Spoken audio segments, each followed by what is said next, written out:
பின்னாடி போய் அதுவே வாழ்க்கை என்று தன் வாழ்நாளையும் தன் குடும்பத்துடைய எல்லா வளத்தையும் உள்ள வளத்தையும் எல்லாம் இழந்து நடுத்தருவில் வர்றாங்க. தன் பேராசை. ஆசை என்பது எல்லாருக்கும் வேண்டியது. அதாவது நமக்கு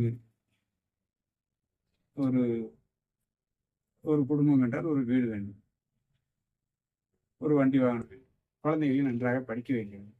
இதற்கு முழுமையாக தன் உழைப்பை செலுத்தினால் போதும். அதில் ஏதாவது கர்மாவின் காரணமாக சில தடசங்கள் வந்தாலும் அதை வேண்டும் என்றால் நமக்கு சரி செய்யவும் முடியும். இது ஒரு மாற்றம் கிடையாது. அதை விட்டு பேராசை பிடித்து நம் குடும்பத்தையும் நம்மையும் நம்முடைய குழந்தைகளுடைய எதிர்காலத்தையும் அளிக்கும் எத்தனையோ நண்பர்களை நாம் பார்க்கிறோம். அது இந்த சமுதாயத்தின்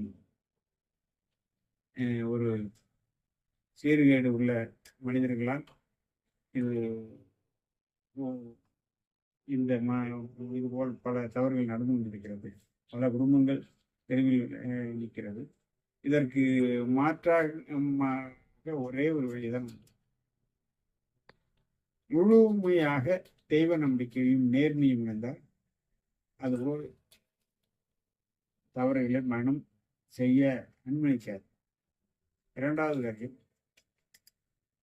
குடும்பத்தில் பெண்களிடம் மனைவியிடம் உண்மையை சொல்லி இதுபோல் ஒரு வாய்ப்பு வருகிறது என்று அவர்களிடம் கேட்டால் அவர்களே சொல்வார்கள், இல்லை வேண்டாம், நமக்கு உள்ள வாழ்க்கை பெரிய பேராசை வேண்டாம் என்று சொல்வார்கள். அப்படியாவது தன் மனதை மாற்றிக்கொள்ளலாம் தவிர இது மாறவில்லை என்றால் மிகப்பெரிய இழப்பீடை இந்த மனிதர்கள் சந்திப்பார்கள். இதற்கு ஒரே வழி, மொத்தத்திலும் நாம் தெய்வத்திடம் நமக்கு ஒப்பு கொடுக்க வேண்டும். இனி தெய்வமே, எனக்கு நீ பார்த்து நான் உழைக்கிறேன், நீ என்னை நல்லபடியா தீயபடியா எனக்கு என்னை திருத்தி நல்வழிக்கு கொண்டு வா என்று காலையில் எழுந்து தெய்வத்தை வணங்கிவிட்டு நாம் நேர்வழியில் போக என்ன வழியோ அதை தேர்ந்தெடுத்துட்டு அந்த எல்லைக்கு போனவர்கள் கூட திரும்பி வந்தாலும் நிச்சயமாக வெற்றி அடைய முடியும். அதற்கு நாம் வழிகாட்டவும் தயாராக இருக்கிறோம். நலமாய் வளமாய் வாய்.